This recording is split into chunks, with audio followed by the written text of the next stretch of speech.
الرحیم وبہ نستعین وهو خیر المعین وصلی اللہ علی سیدنا محمد وآلہ الطاہرین اللہم صلی علی محمد۔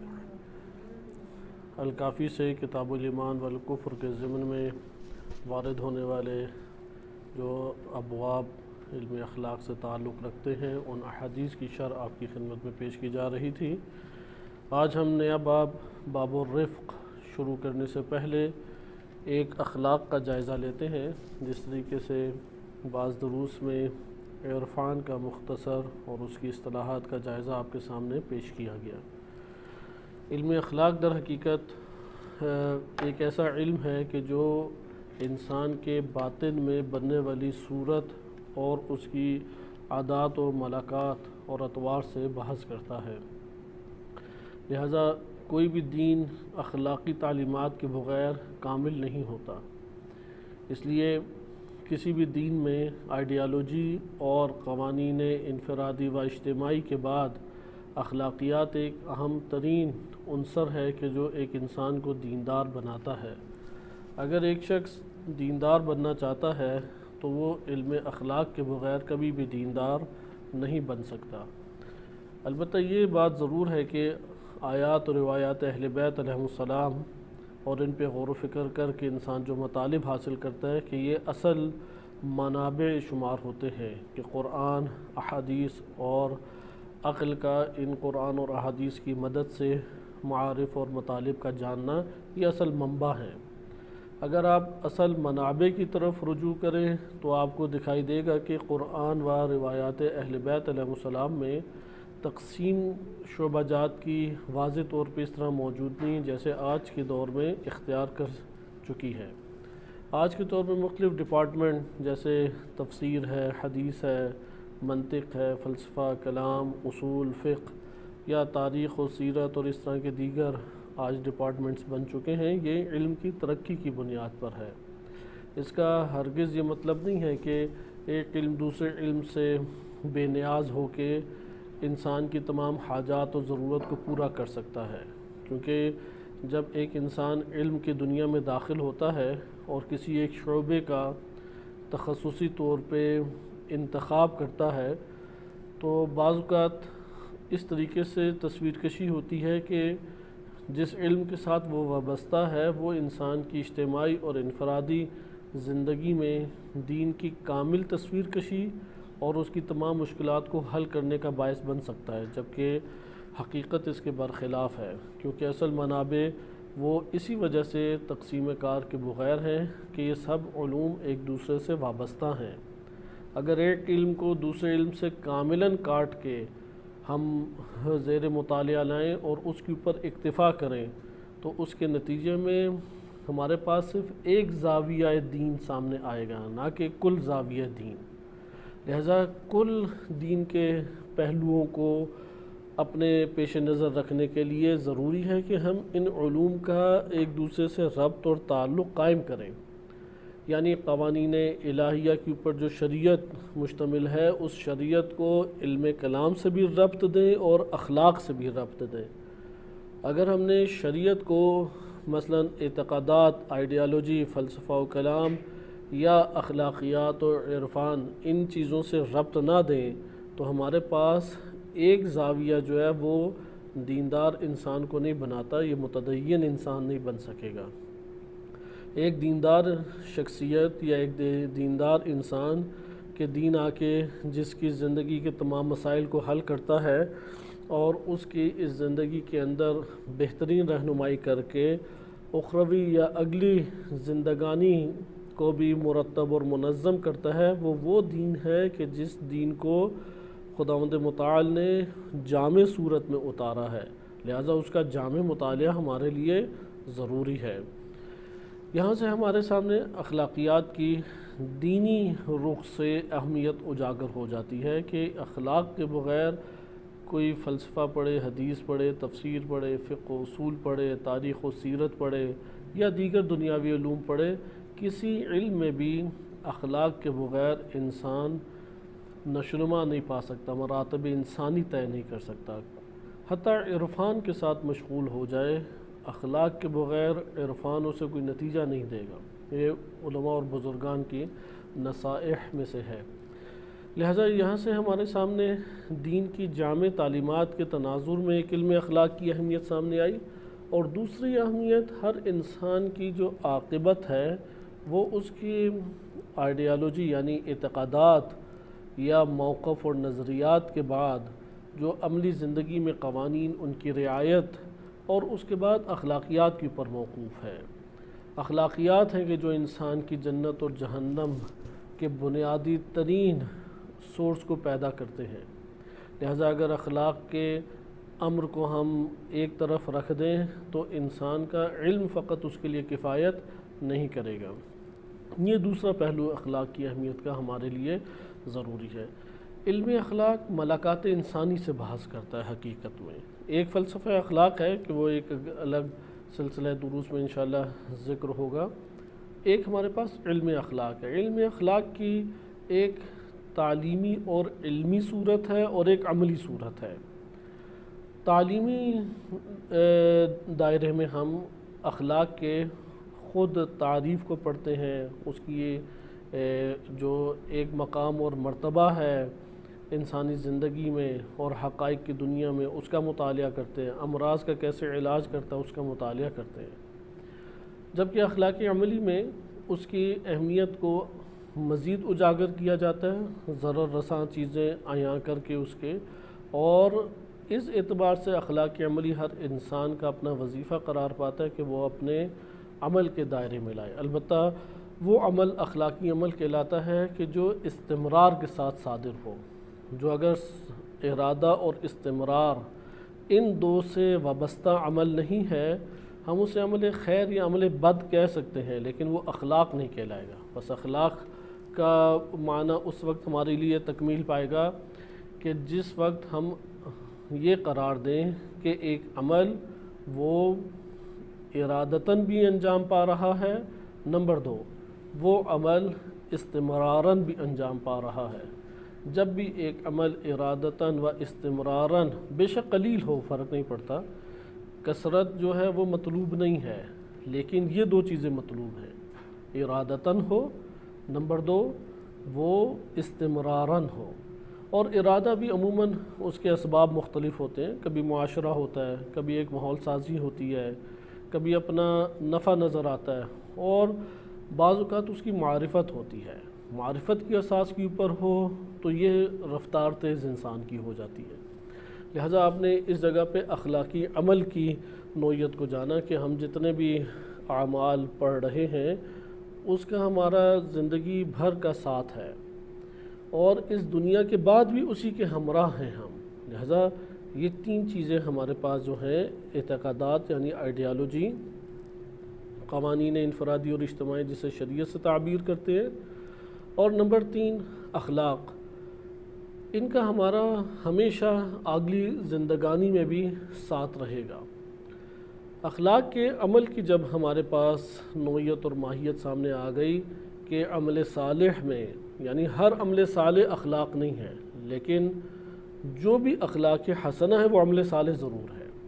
کیوں ہر عمل صالح اخلاق نہیں ہے؟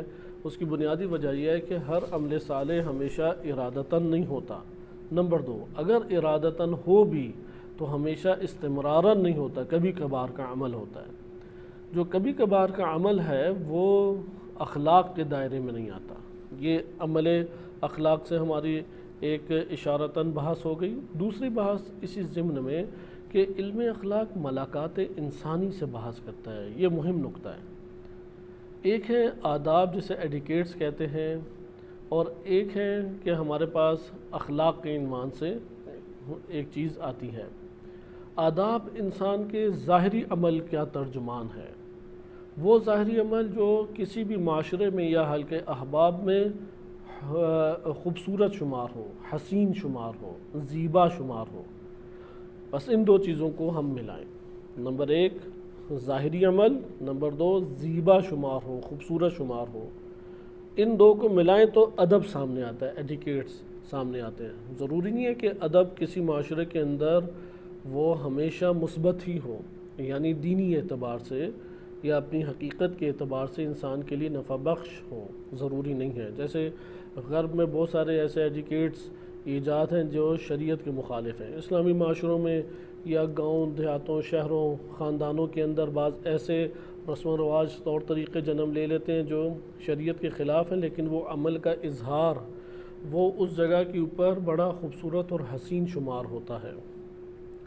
اس لیے اسلامی آداب کی بات کی جاتی ہے۔ بس اسلامی آداب ہمارے پاس ایک طرف ہو گئے، کیونکہ اسلامی آداب آپ کو انداز عمل دیتا ہے، لیکن وہ انداز عمل کہ جو ایک خاص معاشرے میں خوبصورت اور اچھا اور بہترین شمار ہو۔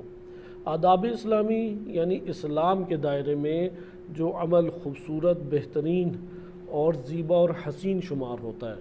لہذا آداب کا جب بھی ہم مطالعہ کریں گے، مثلا کھانے کے آداب کہ یہ طریقہ، یہ انداز دین اسلام کو یا اللہ تعالیٰ کو پسند ہے، اس کا اظہار کرو، یا سونے کا یہ انداز، چلنے کا یہ انداز، گفتگو کا یہ انداز، بیوی بچوں کے درمیان اس طریقے سے رہنے کا انداز، یہ جو مختلف انداز عمل ہے اور اس میں خوبصورتی جو اسلام کی نظر میں خوبصورتی ہے اس کو مد نظر رکھیں، یہ آداب اسلامی کہلائے گا۔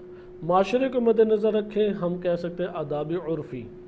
ایک شعبے کو مد نظر رکھیں، جیسے مختلف اس وقت کوئی بھی معاشرہ مختلف ڈپارٹمنٹس اور شعبے میں تقسیم ہوتا ہے، مثلا دفاعی شعبہ ہے، تعلیمی شعبہ ہے، سیاسی شعبہ ہے، اقتصادی شعبہ ہے، کاروباری شعبہ ہے، مختلف طرح کے شعبہ جات ہیں۔ ہر شعبے کے اپنے بعض ایٹیکیٹس بھی ہیں۔ اس معاشرے کے اندر یا اس شعبے کے اندر اگر کوئی انداز عمل بہترین شمار ہوتا ہے وہ ادب کہلائے گا۔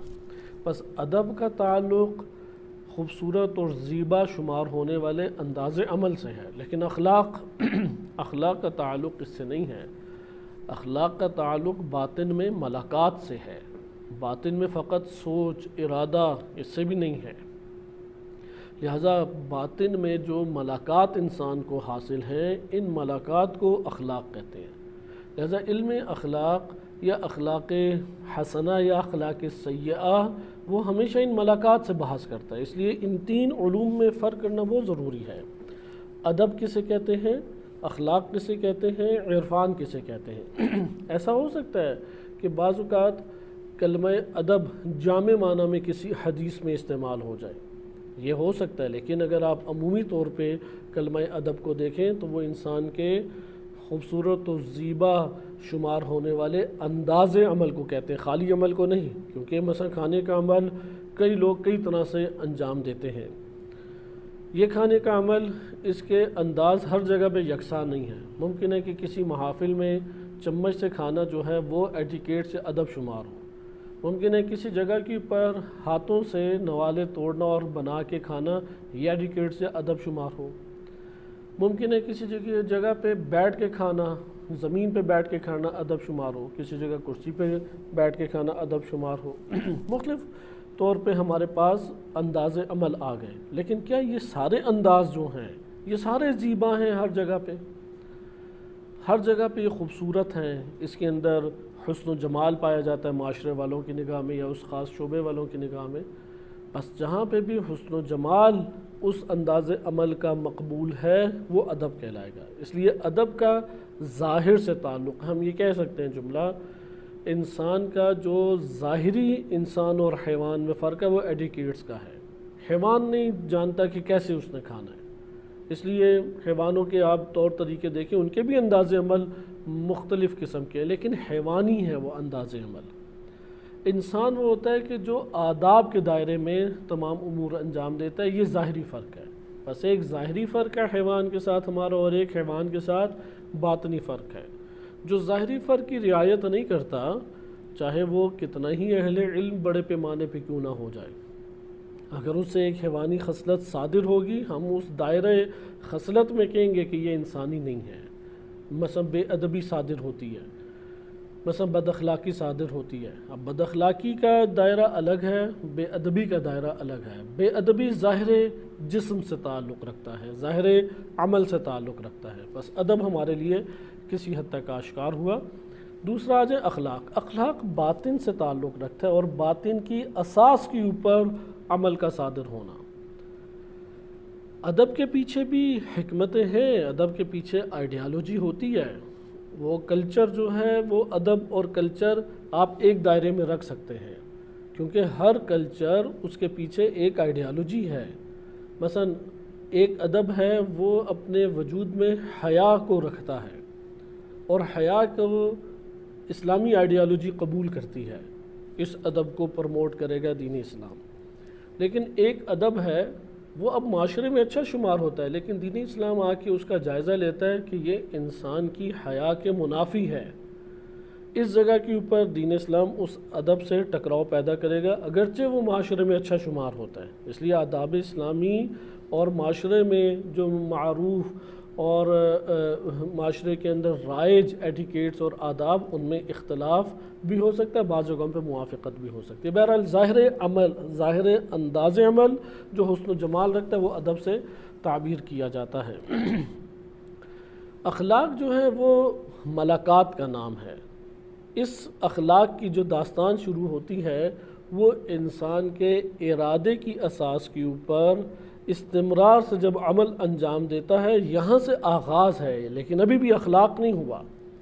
اخلاقی عمل کا آغاز اور اخلاقی عمل کو حاصل کرنے کا جو ہدف ہے وہ ان دو چیزوں سے پورا ہوتا ہے، ارادہ و استمرار۔ ہر وہ عمل اچھا ہو یا برا جو ارادے سے اور استمرار سے انجام پائے، وہ انسانی نفس کا حصہ بن جاتا ہے، وہ انسانی نفس کے اوپر ایک قائم شدہ نقش و نگار کی تصویر بن جاتا ہے، اور یہ جنت اور جہنم بنیں گے۔ لہذا ارادہ، چونکہ ارادہ انسان تعلیم کے بغیر، علم کے بغیر یا معاشرے سے جو سیکھا ہوا ہے، کیونکہ علم کے بغیر ارادہ نہیں ہوتا، یہ ایک دقیق بحث ہے، اور یہ فلسفی کلامی مباحث میں آ جاتا ہے کہ ارادے کی ماہیت کیا ہے، ارادے کی حقیقت کیا ہے۔ ارادہ بدون علم نہیں ہے۔ ارادہ جب بھی انسان کرتا ہے، اس نے صحیح علم حاصل کیا یا غلط، خیال اس کا منبع تھا یا وہم تھا یا عقل، یا اس کا منبع وہی تھی، کوئی بھی منابع ہو سکتے ہیں۔ بہرحال ارادہ علم کے بعد ہے، علم پہلے ہے پھر ارادہ ہے۔ ہم اخلاق میں ارادے سے آغاز اس لیے کرتے ہیں کہ بہت سارے ایسے اعمال انسان انجام دیتا ہے جو ارادتاً نہیں ہے، جسے عادت کہتے ہیں۔ بس انسان سوچتے ہوئے ہاتھ کسی جگہ رکھ لے، انگلی کو کھجلانے لگ جائے، داڑھی کو پکڑ کے رگڑنے لگ جائے، مختلف طرح کے اعمال انجام دیتا ہے، وہاں پہ اس نے ارادہ نہیں کیا، وہ خیال یا وہم یا پریشانی یا خوشی میں مبتلا ہوا اور غیر ارادی طور پہ ایک عمل اس سے صادر ہو رہا ہے، یہ عادت کہلاتا ہے۔ عادت ارادتاً و غیر ارادتاً ہر دو کو شامل ہوتی ہے۔ یہاں سے عادت اور اخلاق میں فرق بھی آ جاتا ہے کہ اخلاق جو ہے وہ ارادے کے بغیر نہیں بنتا، اس لیے آغاز ارادہ ہے۔ نمبر 2، استمرار۔ اس لیے علماء اس چیز کی طرف رہنمائی و اساتذہ کرام اس چیز کی طرف رہنمائی کرتے ہیں کہ آغاز میں عمل کو بہت بڑے پیمانے پہ عمل کا انتخاب نہ کرو، کہیں ایسا نہ ہو کہ ہمت ہار جاؤ اور اس عمل کو استمرار سے جاری نہ کر سکو۔ استمرار سے جاری کرنا انسان کے لیے ضروری ہے۔ احادیث اہل بیت علیہم السلام میں معتبر احادیث میں یہ واقع ہوا ہے، نہج البلاغہ میں تکرار کے ساتھ آیا ہے، استمرار عمل ہونا چاہیے، اگرچہ قلیل عمل کیوں نہ ہو، آغاز قلیل سے ہی کریں۔ مثلا تسبیحات فاطمہ زہرا سلام اللہ علیہا ہر نماز کے بعد پڑھنے کی عادت ڈالیں، اس کے بعد اگلے مرحلے میں اذکار کی دنیا میں وارد ہو۔ اور روایات میں بعض آئے کہ حد اقل 1 سال اس عمل کو چلائیں، یا علماء جس کی تاکید کرتے ہیں حد اقل 40 دن سے نہیں کم، 40 دن ایک عمل کو انجام دے تو وہ جڑ پکڑ لیتا ہے، اب اس نے نشوونما پانی ہے، اب آپ اس کو انجام دیتے رہیں گے وہ نشوونما پاتا رہے گا۔ بری اخلاق بھی اسی طرح، اخلاق حسنہ بھی اسی طرح ہے۔ اس لیے کوئی بھی اخلاق سیئہ فوراً نہیں لگ جاتا، یا 1-2 دفعہ کی انجام دہی سے نہیں لگتا۔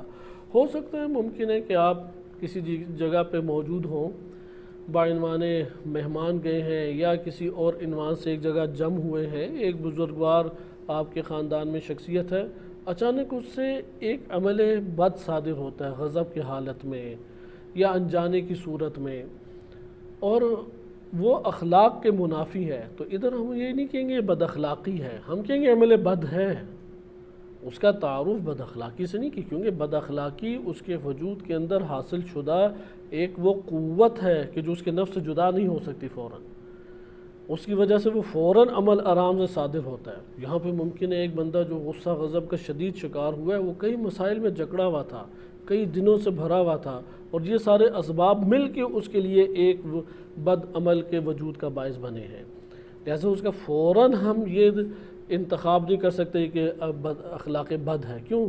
کیونکہ اخلاق جو ہے وہ وجود میں آتا ہے اس وقت کہ جب دائرہ عمل میں استمرار کے ساتھ وجود میں ہے۔ اس لیے 40 دن جب ایک عمل کے ہمراہ انسانی نفس رہتا ہے، یعنی 40 دن ایک عمل کو خود انسانی نفس اپنی ہی سرزمین پہ کاشت کرتا ہے، کھیتی باڑی کرتا ہے، ہل چلاتا ہے ایک عمل کی، یعنی زحمت اور مشقت کو وہ انجام دیتا ہے، تو اس کے نتیجے میں اب وہ پودا لگ گیا زمین پر، وہ نفس کی زمین پہ پودا لگا، اب اسے آبیاری کی ضرورت ہے، نشو و نما کی ضرورت ہے، اب اسے استمرار آپ دیتے رہیں گے، اس کی جڑیں قوی ہوتی چلی جائیں گی۔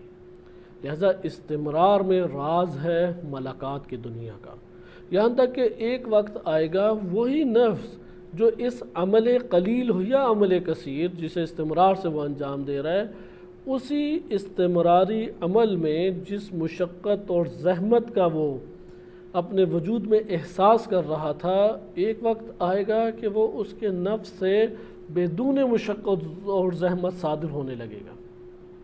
جب اس عمل کو بدون زحمت اور مشقت صادر کرے گا، اسے کہیں گے اخلاقی عمل، چاہے اخلاق بد ہو یا اخلاق حسنہ ہو۔ اس سے پہلے والے مراحل اخلاق نہیں ہے، اخلاق کی تشکیل کا باعث ہے۔ پس جب نفس اس سطح کے اوپر قوت حاصل کر لے کہ اس کے وجود سے وہ عمل بسہولت اور آسانی سے انجام پا جائے، تو اس مورد میں آپ کہیں گے کہ اس کا نام اخلاق ہے، اس عمل کا نام اخلاق ہے، اور یہ سہولت اور آسانی سے اس وقت تک عمل صادر نہیں ہوتا جب تک اس عمل کی انجام دہی کی قوت انسانی نفس کے اندر حاصل نہ ہو جائے، جسے ملکہ کہتے ہیں۔ اس لیے کہا جاتا ہے کہ اخلاق جب بھی بات کرے گا وہ ملکات کی سطح پہ پہنچانے کی صورت میں بات کر رہا ہے، وہ ابتدائی درجے کی کبھی کبھار یا فقط عمل صالح ہونے کے اعتبار سے بات نہیں کر رہا۔ انسان بعض اوقات اخلاقی دروس کو یہ سمجھتا ہے کہ ایک دفعہ سن لیا جائے، یہ تعلیم کے اعتبار سے ثواب کا کام ہے، اور کبھی کبھی انجام دے دیا جائے تو اس اخلاق سے ہم نے رشتہ اور تعلق قائم کر لیا۔ نہیں، اس میں اس کا اخلاق سے ہر دو صورتوں میں تعلق قائم نہیں ہوا، کیونکہ اخلاق تعلیم کے بعد عمل کے دائرے میں لانے کی صورت میں تکمیل ہوتا ہے، اور عمل میں بھی کیسے لانا ہے کہ اس کو استمرار سے انجام دیتا رہے، بے شک اس کا دائرہ آپ ابتدا میں قلیل رکھیں، اس میں وقفہ نہیں آنا۔ جب وقفہ آیا تو وہ پودا ٹوٹ گیا، اب دوبارہ لگانے کی ضرورت ہے۔ اب مشقت اور زحمت تو مسلسل ہے، لیکن یہی مشقت اور زحمت ایک وقت آتا ہے راحت اور سکون اور آرام اور سہولت میں تبدیل ہو جاتی ہے۔ یہ جب تبدیلی واقع ہو جائے اب یہ اخلاق ہے۔ لہذا کسی بھی شخص کے اخلاق وہ اس کی باطن کی کاملاً تصویر کشی ہے۔ اگر کوئی چاہتا ہے کسی کی چشم برزخی ہم نے رکھا ہوا ہے کہ صرف عرفا دیکھ سکتے ہیں، نہیں، کوئی بھی انسان کی آپ نے حقیقت کو جاننا ہے، عالم ہو غیر عالم ہو یا قریبی ہو دور ہو، کسی بھی شخص کے اگر باطن کو جاننا ہے تو اس کے اخلاق کو جانیں۔ اخلاق فاضلہ، اخلاق حسنہ کس مقدار میں اس کے اندر ہیں، اخلاق سیئہ کس مقدار میں، اس کا تعارف کبھی کبھار کے عمل صالح یا عمل بد، ہر دو اس کا تعارف نہیں ہے، عمل بد بھی اس کا تعارف نہیں ہے۔ یہ زمین کے اوپر پڑنے والی بارش کی مانند ہے کہ جو پھوار پڑی اور اس کے بعد وہ زمین خشک ہو گئی، اور اس کے بعد وہ زمین خشک ہوگی اور اس کے اوپر کوئی اثر نہیں رہا۔ یہ اعمال اس طرح کے ہوتے ہیں جو اخلاق کے دائرے سے باہر بیان کیے جاتے ہیں۔ یہ آپ کے سامنے جو بیان آیا یہ اخلاقی اعتبار سے ایک بیان ہمارے پاس تھا۔ علم اخلاق کو علماء نے، کیونکہ علم اخلاق کے دو منابع ہیں اس وقت، علماء حوزہ علمیہ میں جو علماء کرام موجود ہیں ان میں سے ایک بڑی تعداد وہ اخلاق کے اس استمرار کو درست قرار دیتی ہے جو حضرت آدم علیہ السلام کے دور کے بعد سے مسلسل شریعتوں میں، قوموں میں، حکماء کی نظر میں آ رہا ہے اور اسے وہ مرتب کرتے رہے عقلی پیمانے پہ۔ اس کو ایک نام اخلاقی یونانی سے بھی تعبیر کر دیا جاتا ہے، اگرچہ یہ نام مناسب نام نہیں ہے، کیونکہ اس کو جو مخالف ہیں اس روش کے اور اس طرز کے، وہ اس کو اخلاقی یونانی کا نام دے دیتے ہیں۔ یہ اخلاقی یونانی نہیں، اسے کہا جانا چاہیے کہ اخلاق ایک علم ہے، اخلاق ایک حقیقت ہے، لہٰذا اس حقیقت اور علم کا ادراک عقل کرتی ہے، لہٰذا عقل نے جب آ کے اس کو مرتب، منظم اور ایک علم کی شکل دی تو اس کو علم یونانی کہہ کے علم اسلامی کے مقابلے میں کسی صورت بھی نہیں لایا جا سکتا۔ لہٰذا ایک ہمارے پاس اخلاق کے حوالے سے مباحث چلی آ رہی ہیں انبیاء علیہ السلام کے ادوار سے، نبی در نبی اور ان کی قومیں، شریعتیں، اور یہ منابع پھر حکماء کے ہاتھ میں آئے، اور جو قدیمی حکماء ہیں ان حکماء نے ان منابع کے اوپر غور و فکر کیا، کیونکہ فضائل کمالیہ کس کو اچھے نہیں لگتے، لہٰذا یہ ہر دور میں بشریت اور انسانیت کے درمیان مورد بحث رہے ہیں کہ کون سے ایسے اعمال ہیں کہ جس سے انسانی نفس متصف ہو جائے تو وہ باکمال شمار ہوتا ہے، اور کون سے ایسے اعمال ہیں کہ انسانی نفس اس سے وابستہ ہو جائے تو وہ انسانی نفس پست اور حقیر شمار ہوتا ہے۔ لہٰذا اس کے اوپر پھر حکماء نے بحث کی اور فلسفہ اخلاق کو بنیاد قرار دیا، اور فلسفہ اخلاق وہ اعتقادات کی زمین کے اوپر قائم ہے، بس عقائد جسے آپ کہہ سکتے ہیں جہان بینی، عقائد کے اوپر، جہان بینی کے اوپر، آئیڈیالوجی کے اوپر فلسفہ اخلاق کھڑا ہے۔ فلسفہ اخلاق میں یہ بحثیں ہوتی ہیں کہ ایک عمل وہ آیا حقیقت بھی رکھتا ہے یا نہیں، عمل کے اثرات روح کے اوپر ہوتے ہیں یا نہیں، اچھا عمل خوب اور بد کا معیار کیا ہے، یہ فلسفہ اخلاق کے مباحث ہیں۔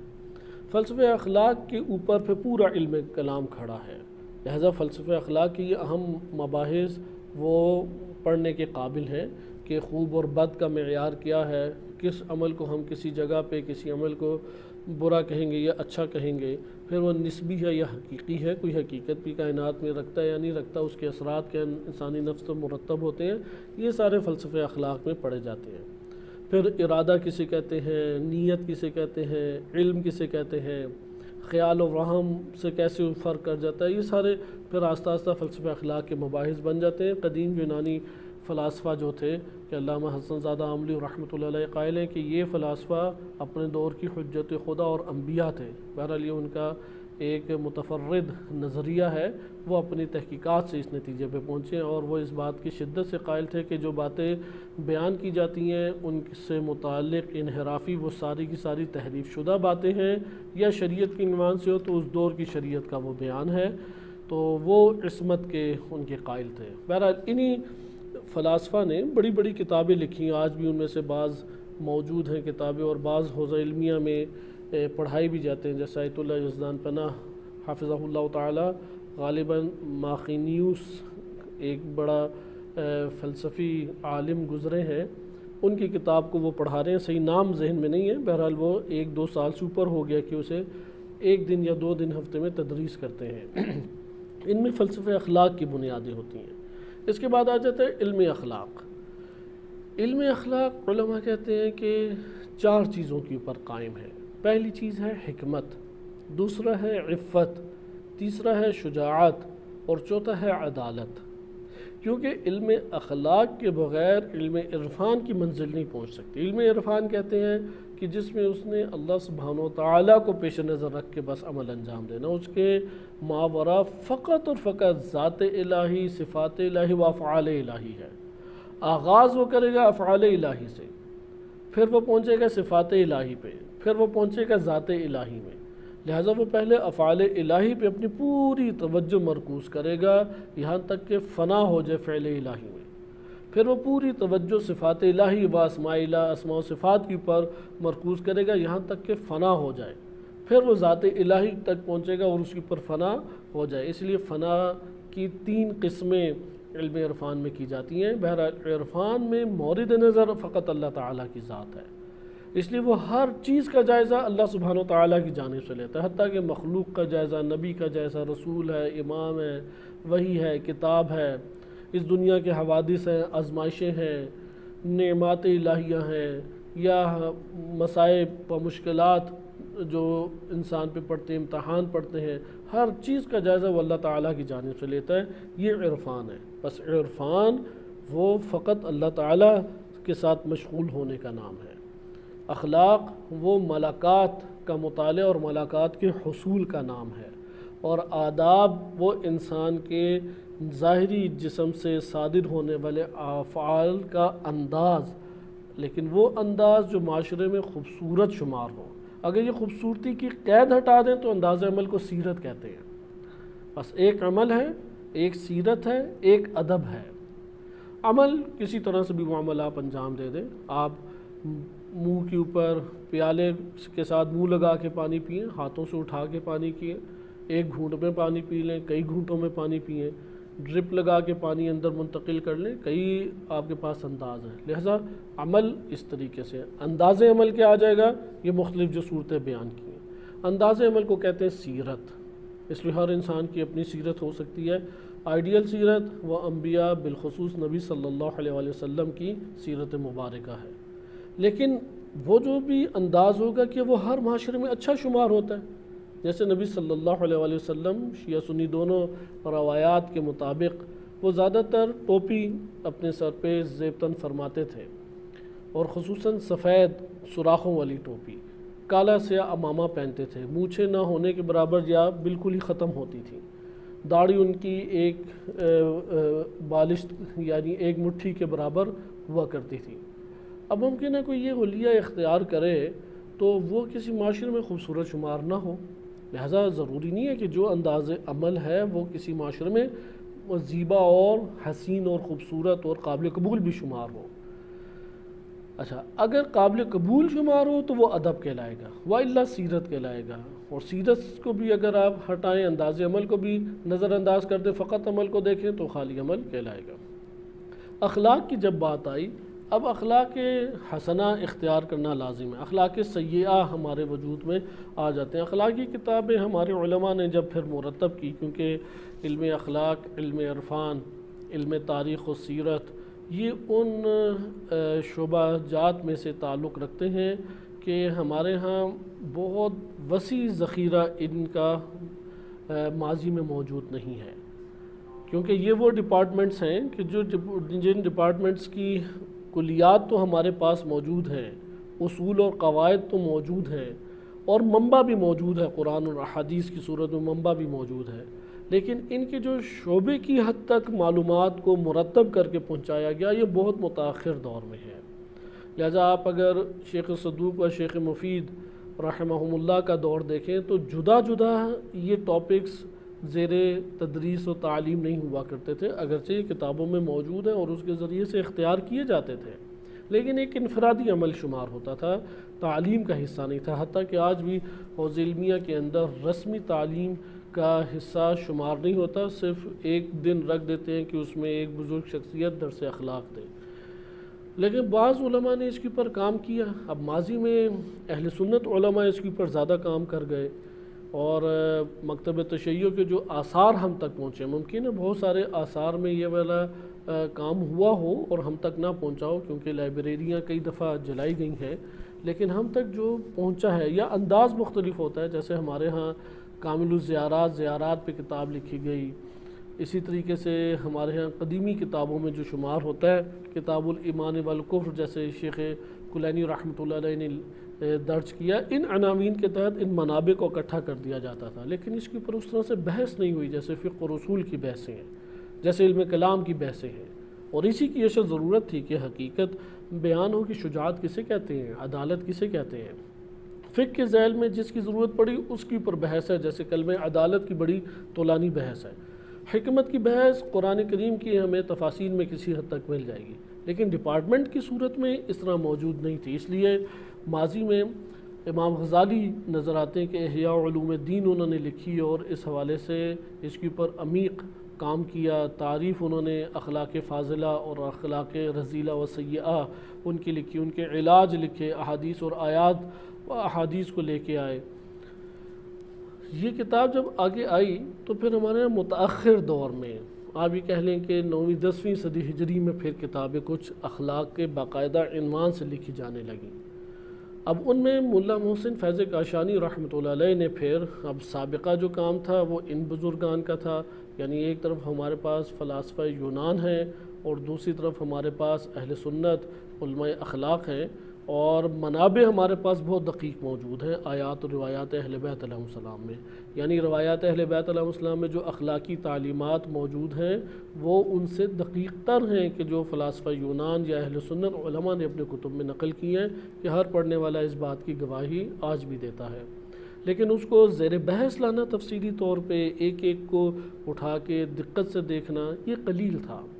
ملا محسن فیض کاشانی نے المحجۃ البیضاء کتاب لکھی، لیکن وہ احیاء علوم دین کے اوپر کاملاً وہی کتاب انہوں نے ایک قسم کی کاپی پیسٹ کی، لیکن اس کے اندر انہوں نے تفصیلات جو ہیں وہ ائمہ اہل بیت علیہ السلام کی روایت کے ذریعے سے زیادہ ڈال دی۔ لہذا یہ کتاب پھر آئی تو یہاں سے ایک باب تو شروع ہوا، لکھنے کا باب شروع ہوا اور ان کے اوپر بحث کا انداز شروع ہوا، تو پھر 2-3 صدیوں کے بعد ملا ناراقی مہدی ناراقی رحمۃ اللہ علیہ آئے، انہوں نے جامع السعادات لکھی۔ اب یہ جو ہمارے پاس کتابیں اسلامی دنیا میں لکھی گئی ہیں اور جو حکماء یونان سے آئی ہیں ان کے انداز میں تھوڑا سا فرق ہے۔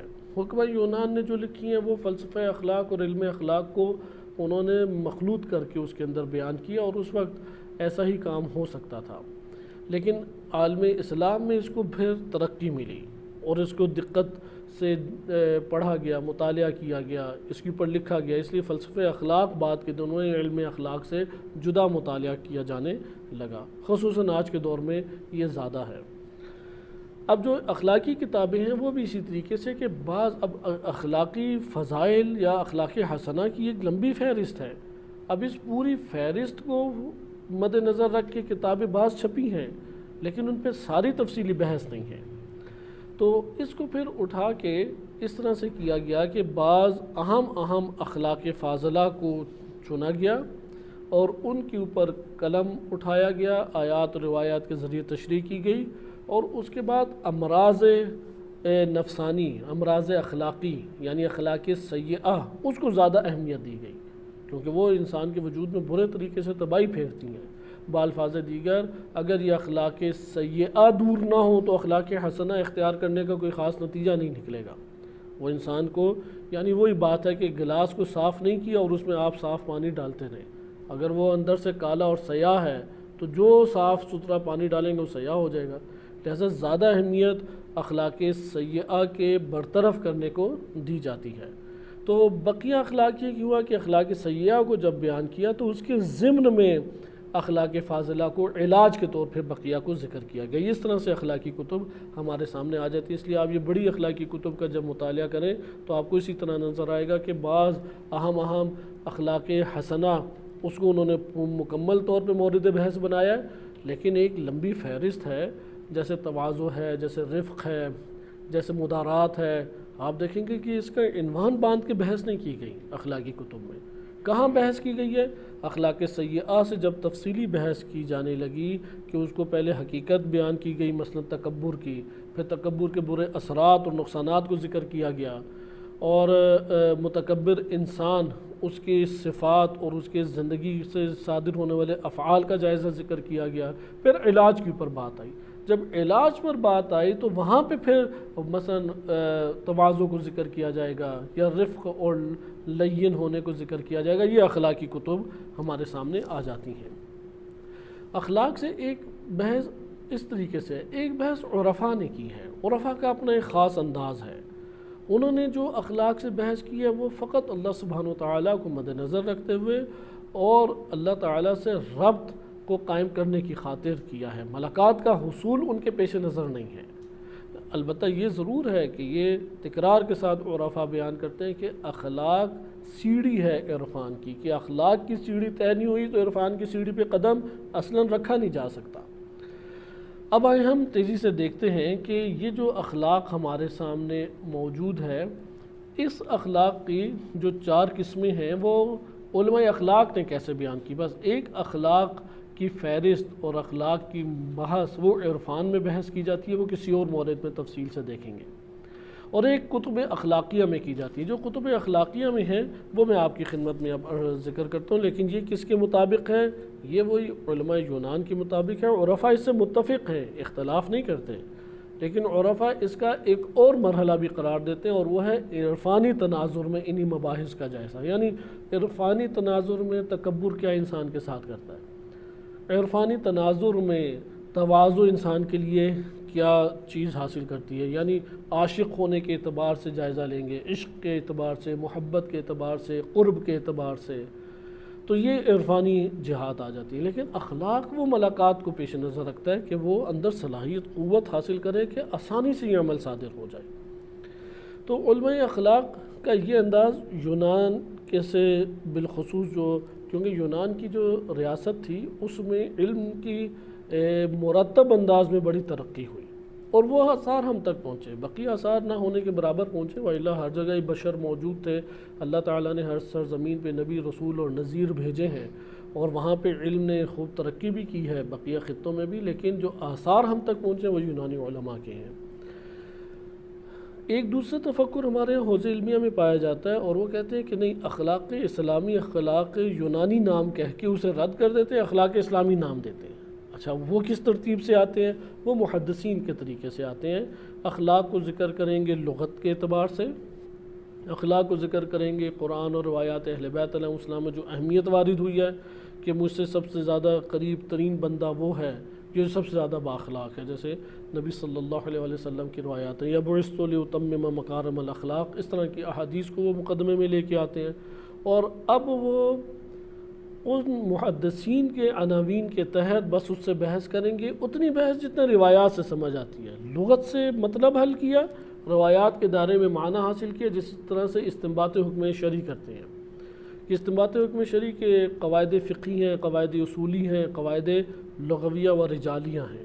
یہی طرز وہ اس جگہ پہ بھی اختیار کرتے ہیں کہ قواعد رجالیہ اور قواعد حدیثیہ کے ذریعے سے احادیث کا انتخاب کریں، اور احادیث کے انتخاب کے بعد آپ جس طرح اصول فقہ کے قواعد جاری کر کے ایک مطلب کو سمجھتے ہیں وہ اخذ کریں، اور لغت کے قواعد کو جاری کر کے لغوی معنی حاصل کریں، اور اس طریقے سے اخلاق کا ایک جائزہ پیش کر دیتے ہیں۔ جیسے شیخ عاصم محسنی صاحب کی کتاب اخلاق اسلامی، وہ اس کے مقدمے میں انہوں نے یونانی اخلاق کا نام دے کے اسے رد کیا ہے، یا جس طرح مدرسہ تفقیق والے ہیں وہ یونانی اخلاق کے عقیدے سے رد کرتے ہیں اور اخلاق اہل بیت علیہ السلام کے عنوان سے جداگانہ بحث پیش کرتے ہیں۔ اسی طرح آیت اللہ تقی مدرسی ہیں، اور یہ جو انہی کا سلسلہ ایک مدرسہ کا سلسلہ ہے وہ اسی بات کے قائل ہے۔ لیکن اگر انسان غور و فکر کرے تو ٹکراؤ نہیں ہے، کیونکہ کسی علم کو منظم کر دینے سے وہ علم قرآن اور روایات اہل بیت علیہ السلام سے باہر نہیں چلا جاتا۔ اگر اس طرح سے باہر جاتا تو فقہ اور اصول بھی اور حدیث و تفسیر بھی ہم کہیں گے یہ باہر چلی گئی، کیونکہ ان میں سے 95% یا آپ کہہ سکیں 90% اصطلاحات تو اہل بیت علیہ السلام کے ادوار میں موجود نہیں تھیں۔ تو خلاصہ کلام یہ جو ہمارے پاس جو بشریت کی زحمات اور محنت اور دیگر شریعتوں اور وحی الہی کے نزول اور اس کے ثمرات جو سامنے آتے ہیں اس سے استفادہ کرنا حقیقی معنی میں عقل مندی ہے۔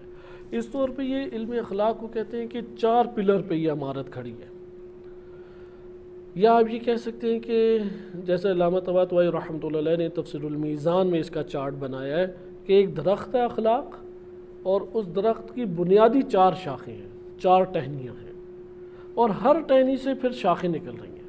یہ ایک بہترین تصویر کشی بنتی ہے سمجھانے کے اعتبار سے۔ علم اخلاق کیا ایک درخت ہے، اس درخت کی 4 بنیادی ٹہنیاں ہوں گی۔ ایک ٹہنی کا نام ہے حکمت، دوسری ٹہنی ہے عفت، تیسری ہے شجاعت، اور چوتھی ہے عدالت۔ لہذا یہ جو 4 ٹہنیاں ہمارے پاس ہیں، حکمت ہے، عفت ہے، شجاعت ہے اور عدالت ہے، جتنے اخلاق فاضلہ ہیں وہ سارے انہی 4 سے نکل رہے ہیں۔ جتنے اخلاق حسنہ ہیں وہ ان 4 میں سے کسی ایک کی سرزمین سے نکلے ہیں، ایجاد ہوئے ہیں۔ لہذا حکمت سے ایک مجموعہ اخلاق فاضلہ و اخلاق حسنہ کا سامنے آتا ہے، عفت سے ایک اخلاقی مجموعہ سامنے آتا ہے، شجاعت سے ایک پورا مجموعہ 14 کے قریب یا 12 کے قریب اخلاق فاضلہ اخلاق حسنہ سامنے آتے ہیں، اور اس کے مقابلے میں جو عدالت ہے اس سے 14 کے قریب اخلاق فاضلہ نکلتے ہیں۔ اگر ان سب کو ملا دیں تو یہ 50 سے اوپر بن جاتے ہیں یا 50 کے قریب بن جاتے ہیں۔ لہٰذا یہ جو 50 کے قریب اخلاق فاضلہ ہیں، اگر کوئی اس کو اختیار کرے تو اور ملاقات کی سطح پہ پہنچا دے، ہم یہ کہیں گے کہ یہ عالم ربانی ہے، یہ بااخلاق عالم ہے۔ لہٰذا آپ نے یہ دیکھا کہ اب مثلا ایک انسان میں حکمت ہی نہیں ہے تو وہ سارے بلب بجھ جائیں گے، کیونکہ کرنٹ سارا حکمت سے آ رہا تھا۔ وہ جو بھی 7-8 اس سے اخلاق فاضلہ اخلاق حسنہ نکلیں گے وہ سارے اس سے بجھ جائیں گے۔ ایک شخص عفت کو کھو دیتا ہے، عفت کھو دے تو وہ 12 یا 15 17 کے قریب جتنے بھی اخلاق فاضلہ اخلاق حسنہ نکل رہے ہیں وہ سارے ختم ہو جائیں گے اس کے وجود سے، کیونکہ وہ سارے عفت کی صفت سے، عفت کے ملکہ سے نکل رہے ہیں۔ اسی طرح شجاعت کوئی کھو بیٹھے تو تقریباً 12 کے قریب اخلاق فاضلہ کو وہ اپنے وجود سے ختم کر دے گا۔ اخلاق فاضلہ اخلاق حسنہ 12 نہیں رکھتا۔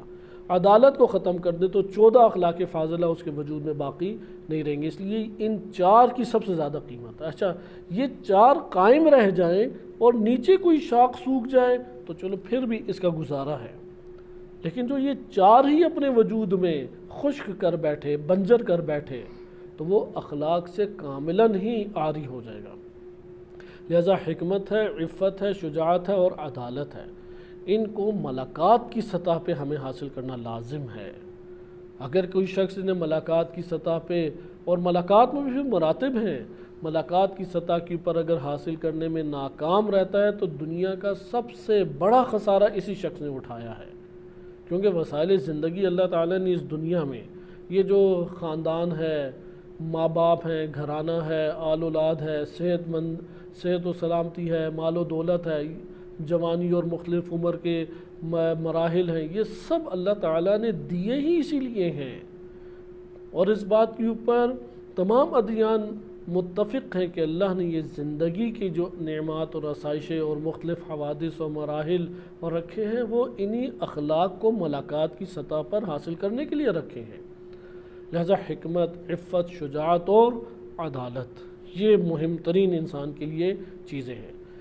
یہ جب بیان ہمارے سامنے آ گیا، ادھر اب ایک اور بہت خطرناک چیز سامنے آتی ہے اور اس سے واقعی انسان کو گھبرانا چاہیے، کیونکہ اخلاق عملی طور پہ افراط اور تفریط کے عمل کے درمیان کا نام ہے، نہ افراط نہ تفریط۔ اس کا نتیجہ کیا نکلتا ہے کہ جو بھی اخلاق فاضلہ ہے، چاہے حکمت، عفت، شجاعت اور عدالت، یہ 4 بنیادی لے لیں، یا ان 4 سے جو نکلنے والے مجموعے ہیں، مثلا حکمت سے تقریباً 7 اخلاق فاضلہ نکلتے ہیں، عفت سے تقریباً 12 اور سخا سے 7-8 اخلاق فاضلہ کے 12 کے اندر 7 کو ملائیں تو 19 بنتے ہیں، یہ اخلاق فاضلہ نکلتے ہیں۔ شجاعت کے اندر 12 پائے جاتے ہیں اخلاق فاضلہ، عدالت میں 14 اخلاق فاضلہ پائے جاتے ہیں۔ یہ جتنے بھی ہیں ان میں تمام کے تمام اعتدال میں ہوں تو اخلاق ہے۔ اس کا یہ مطلب ہے یا افراط ہے یا تفریط۔ اس کا کیا نتیجہ نکلے گا؟ جب بھی انسان ان سارے کے سارے اخلاق فاضلہ میں سے کسی سے متصف نہیں ہے تو وہ یا افراط میں ہے یا تفریط میں ہے، 2 میں سے ایک میں ہے۔ اور 2 میں سے ایک ہونا اگر ملکہ کی صورت اختیار کر گیا ہے، یہ جہنم ہے انسان کے لیے، یہی وہ اخلاق سیئہ ہے۔ لہذا ملاقات کی سطح کے اوپر اسے حاصل کرنا ضروری ہے۔ اس کو ہم تیزی سے میں بعض کے نام بیان کرتا ہوں کہ سب کو ہمارے پاس پڑھنے کا ٹائم نہیں ہوگا، کہ کچھ کو ہم انشاءاللہ تعالی اگلے درس میں کسی حد تک ملاحظہ کریں گے۔ ہم سب سے پہلے حکمت کو لے لیتے ہیں کہ حکمت 2 طرح کی ہے، ایک حکمت علمی ہے اور ایک حکمت عملی ہے۔ جہاں تک کہ حکمت علمی کی بات ہے تو وہی معلومات کی حد تک اللہ کی معرفت ہے، معاد کی معرفت ہے، یہ حاصل کرنا ہر انسان کے لیے ضروری ہے۔ لیکن حکمت عملی کی جب بات آتی ہے تو حکمت عملی سے مراد یہ ہے کہ انسانی نفس کا تمام سطح کے اوپر پہنچے ہوئے افعال فاضلہ میں ملاقات کو حاصل کرنا، یہاں تک کہ صراط مستقیم کے اوپر قائم ہوتے ہوئے انسان اپنے نفس کی تکمیل کر لے۔ یعنی حکمت عملی کیا ہوئی کہ انسان اپنی زندگی میں افراط اور تفریط ان دونوں کے درمیان رکھے، ہر عمل میں اپنے آپ کو اس کے درمیان رکھے، صراط مستقیم پہ چلتے ہوئے، نہ افراط کا شکار ہو نہ تفریط کا۔ زیادہ تر مشکل یہاں پہ ہی پیش آتی ہے ہمارے لیے، اور وہاں ڈرنا چاہیے جہاں پہ اخلاق سیئہ ملکہ بن چکا ہو، جیسے بعض اوقات سستی کا ملکہ عام ہے معاشروں میں۔ اسی طریقے سے مثلا سست پڑے رہنا ان کے لیے مشکل ہی نہیں ہے، وہ مثلا 10 سال اس نے جاب کی ہے لیکن اب مرحلہ ہے کہ جاب ختم ہو گئی، تو وہ اس کے اندر اتنا شدید سستی کا ملکہ تھا کہ اس کے لیے 12 گھنٹے سونا مسئلہ ہی نہیں ہے، کوئی کام کاج کے لیے نہ اٹھنا مسئلہ ہی نہیں ہے، کیونکہ سستی کا شکار ہے وہ۔ سستی انتہائی منفی ایک ملکہ ہے۔ اسی طریقے سے بزدلی ملکہ انسان کے نفس میں بن جاتا ہے۔ اسی طرح سے تکبر انسان کے اندر، ہر روز وہ اپنے آپ کو بڑائی میں ہی سوچتا ہے، ارادتاً وہ اپنے آپ کو دوسروں سے بالاتر رکھ رہا ہے اور بقیہ کو اپنے سے پستر۔ رفتہ رفتہ اس کا نفس اندرونی طور پہ کاملاً ایک متکبر بن چکا ہوتا ہے، اور اس کو خبر اس کینسر سے موذی مرض کی خبر ہوتی ہے جب پوری روح کو اس نے جکڑ لیا ہوتا ہے اور آخری سٹیج کے اوپر اس کا مرض پہنچا ہوا ہے۔ لہٰذا یہاں پہ ہے کہ افراط اور تفریط خطرناک ہے، اس کو اگر ملاقات کی سطح کے اوپر پہنچا ہوا ہے بہت خطرناک، کبھی کبھی صادر ہوتا ہے تب بھی اس کے عواقب و نتائج سے بچنے کی ضرورت ہے۔ بہرحال حکمت عملی سے کیا مراد ہے؟ نفس کا ملکہ طامہ کے ذریعے سے، یعنی یہ جو صراط مستقیم پہ رہتے ہوئے استمرار سے افعال کو انجام دے کے انسان اپنے نفس کے اندر تمام ملکہ کو حاصل کرتا ہے، اس کو حکمت سے تعبیر کیا جاتا ہے، اور اس کے اوپر پھر آیات قرآن کی موجود ہے، وَمَن يُؤْتَ الْحِكْمَةَ فَقَدْ أُوتِيَ خَيْرًا كَثِيرًا، کہ جس کو حکمت اللہ نے عطا کی اسے خیر کثیر عطا کی۔ اس سے مراد بعض ہمارے علماء ہیں کہ جس طرح سے آیت اللہ بہرحال ماضی کے عالم قدیمی ہے سید حیدر عاملی رحمۃ اللہ علیہ، علامہ حلی رحمۃ اللہ علیہ کے دور کے ہیں، بہت بڑے عارف اور بڑی عظیم شخصیت گزری ہیں، اپنی تفسیر المحیط العظم میں انہوں نے اس آیت سے حکمت عملی مراد لی ہے۔ یعنی حکمت عملی کے ایک اور تعبیر اس طرح سے کرتے ہیں، جب بھی انسانی نفس سے افراط اور تفریط کے درمیان اعتدال میں رہتے ہوئے عمل صادر ہو، یہ حکمت عملی ہے۔ اس کا بس حکمت عملی عفت، شجاعت اور عدالت کے لیے بھی سرزمین بن جاتی ہے، کیونکہ حکمت عملی ہوگی تو بقی اخلاق ہوگا۔ اس لیے حکمت عملی کو بہت گہرے طور پہ ہمیں زندگی میں اختیار کرنے کی ضرورت ہے۔ کوئی بھی عمل انجام دے، کھانے پینے، سونے جاگنے، دشمنی کرنی ہے، دوستی کرنی ہے، پسند کرنا ہے، ناپسند کرنا ہے، کسی پہ مہربان بننا ہے، کسی کے ساتھ درستگی کا رویہ اختیار، کسی بھی جگہ پر افراط تفریط نہ ہو، صراط مستقیم پہ رہتے ہوئے اعتدال کے اندر، جب بھی اعتدال میں رہتے ہوئے انسان ایک عمل کو انجام دے، یہ حکمت عملی ہے۔ حکمت عملی کی ایک اور تعریف جو اصطلاحی دنیا کے اعتبار سے ہے اور بڑی ممد اور معاون ہمارے لیے ثابت ہو سکتی ہے، وہ اصطلاحی تعریف یہ ہے کہ جربزہ اور غباوت کے درمیان، جب بھی جربزہ اور غباوت کے درمیان انسان رہے گا تو یہ حکمت عملی ہے۔ جربزہ کہتے ہیں کہ انسان کا اپنی عقل اور ذہانت اور ذکاوت کو منفی چیزوں میں لگا دینا۔ بعض لوگ بڑی دقت سے پلان بناتے ہیں لیکن خودکش حملہ آور کا پلان بنا رہے ہیں، تباہی کا پلان بنا رہے ہیں۔ بعض ہیں کہ جو پڑھائی میں بڑے ذہین ہیں، ڈاکٹر بنتے ہیں، انجینئر بنتے ہیں، محدث بنتے ہیں، مفسر اور فقیہ اور مجتہد، لیکن فرقہ واریت پھیلاتے ہیں یا تباہی سوچتے ہیں، پیسے کی خاطر انسانوں کو فروخت کرتے ہیں۔ اب یہاں پہ اس نے اپنی پوری قابلیت کو ذہنی طور پہ لگایا، اسے کہتے ہیں مکاری۔ لہذا جب بھی علم کے ساتھ جھوٹ اختلاط کر جائے گا، امتزاج کر جائے گا، یہاں سے جربزہ جنم لیتا ہے۔ اس لیے جربزہ میں حکمت کے اعتبار سے اس میں خوبی پائی جاتی ہے، لیکن وہ جو اس کے اندر مکاری ہے، خبث نفس ہے، منفی چیز ہے، یا سوفسطائیت کہ جھوٹ کو حقیقت بنا کے پیش کرنا، عدم حقیقت کو حقیقت بنا کے، آج کے دور میں یہ بہت پھیل چکا ہے، کلپس ہیں، ویڈیوز ہیں، وہ سارے کے سارے حقیقت بنا کے پیش کرتے جبکہ پیچھے کوئی حقیقت ہے ہی نہیں، تو یہ جربزہ کہلاتا ہے۔ اچھا، یہ افراطی ہوگی اس حد۔ ایک ہوتا ہے غباوت، جتنا اسے بیان کریں، آسان کر کے سمجھائیں، اسے سمجھ ہی نہیں آتا، یہ تفریط ہے، یعنی اس میں اصلاً سمجھنے کی قوت جواب دے گئی ہے یا اتنے کم اور قلیل درجے کے اوپر پہنچا ہوا ہے کہ وہ نہیں سمجھ سکتا، فہم نہیں حاصل کر پاتا، یہ ہے غباوت۔ بس جربزہ اور غباوت کے درمیان یعنی سمجھتا ہے اور مکاری بھی نہیں چلتا۔ جیسے بعض لوگ ہوتے ہیں یہ چیزیں، یہ والے پلان آسان پلان ہیں، مثلا آپ کسی جگہ پہ حق کا ساتھ دیتے ہیں، حق کا ساتھ دینے کی وجہ سے پورا معاشرہ تنقید کرتا ہے آپ پہ، کہتے ہیں یار یہ دیکھو یہ اپنی دنیا کا نقصان کر رہا ہے، یہ اپنی شخصیت کو گرا رہا ہے، اسے کیا ضرورت پڑی تھی، یہ سارے اس نے کوئی انقلاب لے آنا تھا، اس نے لوگوں کی ساری اصلاح کے لیے کر لینی تھی۔ یہاں پہ اس طریقے سے معاشرہ پورا کا پورا اس پہ کئی طریقوں سے دباؤ ڈالتا ہے۔ نتیجہ کیا نکلتا ہے؟ اگر وہ اپنا پلان وہاں پہ ہے، وہ سمجھتا ہے ساری چیزیں، اس سمجھ بوجھ میں تیزی کو لے آئے بھیجا، جس کی وجہ سے اب وہ حق کا ساتھ چھوڑ رہا ہے، مکر کو اختیار کر رہا ہے، فساد کو اختیار کر رہا ہے، تو یہ جو اس نے اپنے فہم کے ساتھ مکر کو، سوفسطائیت کو، جھوٹ کو، فریب کو جوڑ دیا ہے، یہ جربزہ میں آ جائے گا۔ لہذا جربزہ اور غباوت کے درمیان کیا ہم رکھا گیا ہے؟ وہ ہے حکمت عملی۔ حکمت عملی سے پھر جو صورتیں ہمارے سامنے آتی ہیں ان میں ایک ہے صفائی ذہنی۔ صفائی ذہنی اس کی آگے تعبیر کیا گیا ہے کہ اس ٹائم ہمارے پاس موقع نہیں ہے، لیکن آگے میں نام چند پڑھ دیتا ہوں۔ جودۃ الفہم، بہترین طریقے سے سمجھنا، یہ ایک اور ملکہ ہے انسان کے وجود میں۔ ذکاوت ایک اور ملکہ ہے انسان کے وجود میں۔ سہولت تعلیم یعنی تعلیم آسانی سے لے لیتا ہے، علم کے حصول میں اسے مشکل پیش نہیں آتی۔ علم کا حصول بہت انسان کے لیے سنگین ہے، اس لیے ہر کوئی آرام سے بیٹھ نہیں سکتا، بیٹھتا ہے خیالات میں کھو جائے گا، کئی بہانے کرنے لگے گا، کئی چیزیں اسے یاد آ جائیں گی، اپنے نفس کو کھینچ کے لے کے آنا پڑتا ہے تعلیم کے لیے۔ ایک وقت آتا ہے سہولت تعلیم حاصل ہو جائے، بہت بڑا ملکہ ہے۔ اسی طرح حفظ، حافظہ اس کا اچھا ہے، محفوظ کر لیتا ہے وہ۔ ذکر، یاداشت اچھی ہے، اپنے علم کے قبرستان سے چیزوں کو ابھارنے میں، نکالنے میں اسے مشکل پیش نہیں آتی۔ یہ 7 شعبے ہیں کہ جو حکمت سے نکلتے ہیں۔ اسی طرح سے عفت ہے کہ عفت کی صرف تعریف آپ کی خدمت میں بیان کر کے گفتگو کو تمام کرتے ہیں کہ عفت کا جو ملکہ ہے وہ شہوت سے تعلق رکھتا ہے، کیونکہ حکمت کا مرحلہ وہ عقل سے تعلق رکھتا ہے۔ عقل کے بعد اگلا درجہ آ جاتا ہے ہمارے پاس شہوت کا۔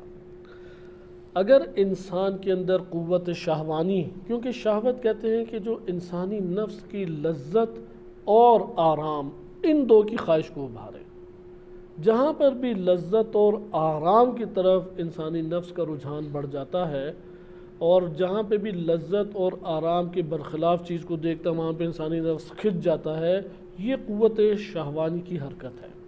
اب شہوات کئی انواع و اقسام کی اللہ تعالیٰ نے انسانی نفس میں رکھ دی، بدن اس کا ایک وسیلہ ہے فقط، وَإِلَّا یہ قوت انسانی نفس کے ساتھ اور ہمیشہ رہے گی، برزخ میں بھی رہے گی، قیامت میں بھی رہے گی۔ اسی لیے خواب دیکھتا ہے تو اب بدن تو اس کا ساکت پڑا ہوا ہے، مردار کی طرح جسم زمین کے اوپر ہے، لیکن خواب میں رنگین دنیا بھی دیکھ رہا ہے، باتیں بھی کر رہا ہے، لذتیں بھی لے رہا ہے، تکلیف بھی اٹھا رہا ہے۔ اس کا مطلب قوت شہویہ اندر ہے۔ مثلا اسی قوت شہوت کی بنیاد پہ انسان کھانا کھاتا ہے، قوت شہویہ کی بنیاد پہ سوتا ہے، قوت شہویہ کی بنیاد پہ دیکھتا ہے، قوت شہویہ کی بنیاد پہ سنتا ہے۔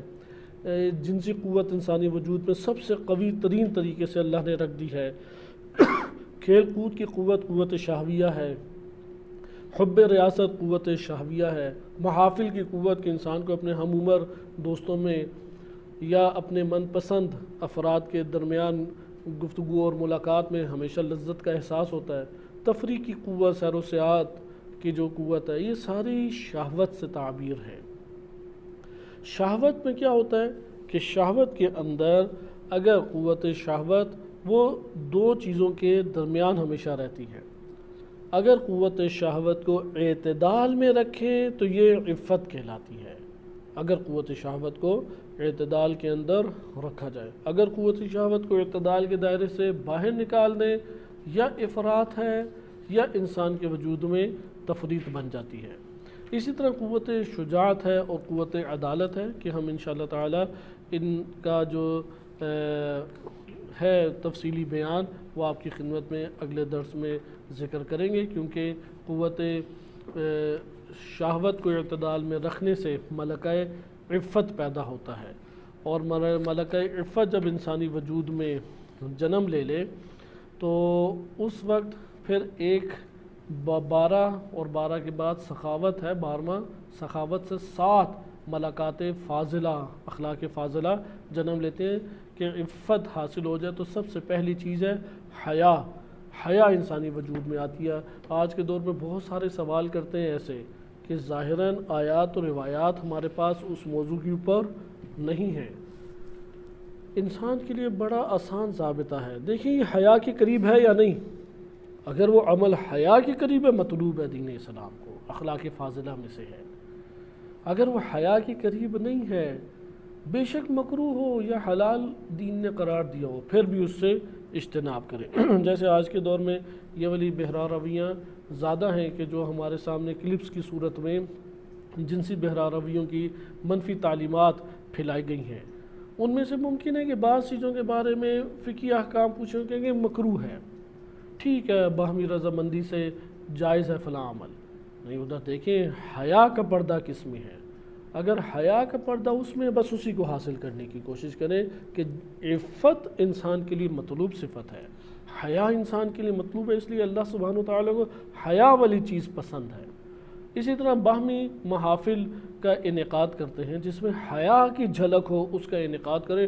وَإِلَّا کہ مخلوط تعلیم میں ہاں حجاب کی رعایت ہو تو کوئی عیب نہیں، فقہی احکام تو اتنا بیان کریں گے، لیکن انسان اپنے اندر اس پرزور شہوت کے عناصر کو جانتا ہے، لہذا اس کو مد نظر رکھتے ہوئے انسان اس کو ملاحظہ کرے۔